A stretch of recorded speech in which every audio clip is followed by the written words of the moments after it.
Lors de la Seconde Guerre mondiale, les départements de l'Alsace et de la Moselle ont subi un drame particulièrement douloureux, l'incorporation de force des jeunes hommes dans l'armée allemande. Pour bien comprendre de quoi il s'agit, rappelons brièvement le contexte de l'époque. Lorsque l'Allemagne nazie envahit la Pologne, le 1er septembre 1939, la France déclare la guerre à l'Allemagne, sur la base de ses accords avec les Polonais. Le 10 mai 1940, les troupes allemandes envahissent la France, qui est écrasée en 6 semaines seulement. C'est la débâcle. Entre le 10 mai et le 22 juin 1940, 10 jeunes Barrois, enrôlés dans l'armée française, vont être tués dans le nord de la France, en tentant de repousser l'invasion allemande. Le 22 juin 1940, le gouvernement français demande l'armistice. La France va être occupée par les Allemands. Toutefois, les départements de l'Alsace et de la Moselle vont connaître un sort différent de ceux du restant de la France. Les Alsaciens et Mosellans deviendront des Allemands à part entière, tandis que leurs compatriotes du restant de la France garderont leur nationalité française, leur territoire étant occupé par l'envahisseur. Les conséquences pour l'Alsace seront lourdes. Remplacement de l'administration civile, sous les ordres du parti nazi. Interdiction de parler le français. Germanisation des prénoms, des noms de communes et de rues. Expulsion des populations indésirables, pour ne citer que les plus importantes. La jeunesse sera au cœur de l'endoctrinement nazi, à travers l'école et divers mouvements obligatoires, dont la jeunesse hitlérienne. Les hommes et les femmes seront endoctrinés dans divers mouvements nazis, dont l'adhésion sera rendue quasi obligatoire. Toute opposition des Alsaciens et Mosellans sera sévèrement réprimée par l'emprisonnement, voire la déportation dans les sinistres camps de concentration. L'Alsace sera rattachée au pays de Bade, en une grande région appelée un Gau, et placée sous l'autorité de Robert Wagner, un Allemand totalement dévoué à Adolf Hitler. Il exercera un pouvoir redoutable et sans partage, dès le 19 juin 1940, date à laquelle il s'établit à Strasbourg. La ville de Bar sera administrée par un membre du parti nazi, Camille Fricker, après éviction du maire et de son conseil, élu démocratiquement, avant-guerre.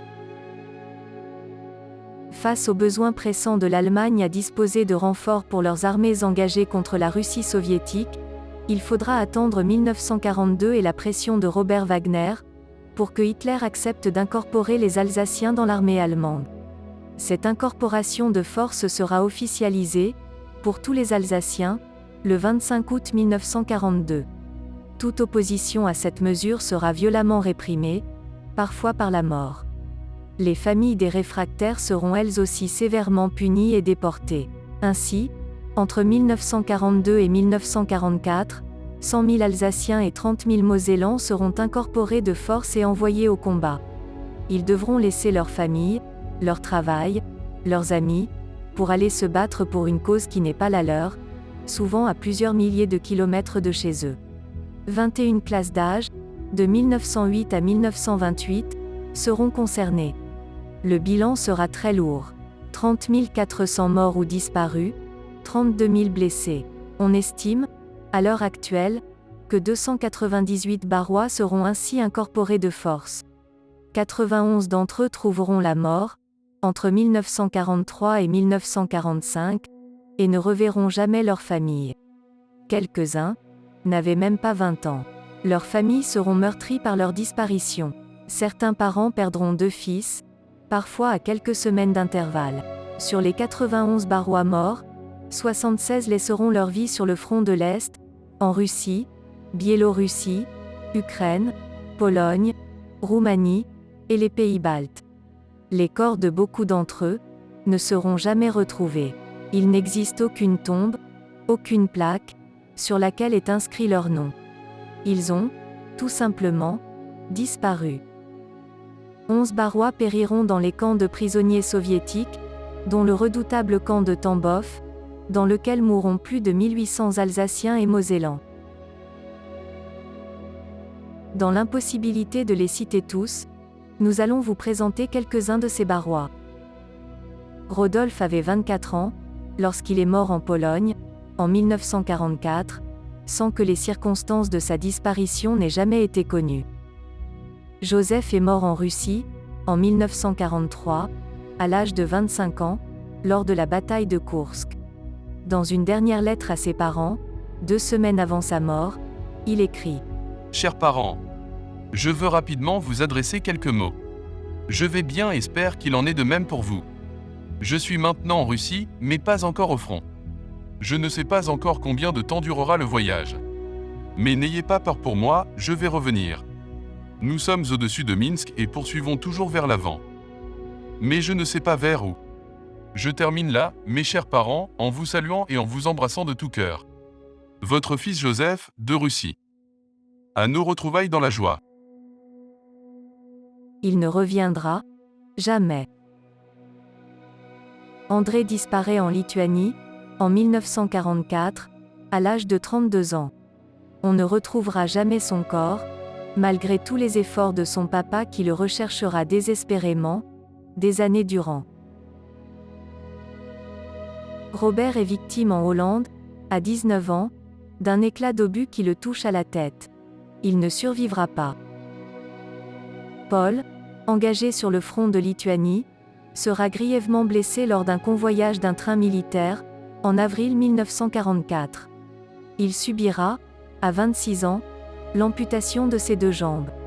Paul restera lourdement handicapé, pour le restant de sa vie, comme beaucoup de ses camarades. Jean sera envoyé sur le front russe et blessé, en 1944, aux poumons et aux bras. Il sera, par la suite, emprisonné pour attitude anti-nazie. Il s'évadera de prison, mais sera repris et jugé pour désertion. Le tribunal militaire allemand le condamnera à mort, le 18 avril 1945. Il réussira à s'échapper in extremis, pour se rendre aux soviétiques. Lors de cette évasion, il perdra un doigt, étant la cible d'un soldat allemand. L'Alsace sera définitivement libérée du joug nazi en 1945. Notre province redeviendra française, mais les plaies ouvertes par l'incorporation de forces demeureront béantes, de nombreuses décennies encore, et jusqu'à nos jours. Ce qu'ont subi Rodolphe, Joseph, André, Robert, Paul, Jean, et tous leurs camarades, ne doit pas sombrer dans l'oubli. Pas plus d'ailleurs que les souffrances de leurs familles qui restent profondément marquées. Préserver leur mémoire est un moyen de se rappeler sans cesse de l'absurdité des guerres passées, et, malheureusement, actuelles. Soyons tous les porteurs de cette mémoire, afin qu'un tel drame ne se reproduise jamais.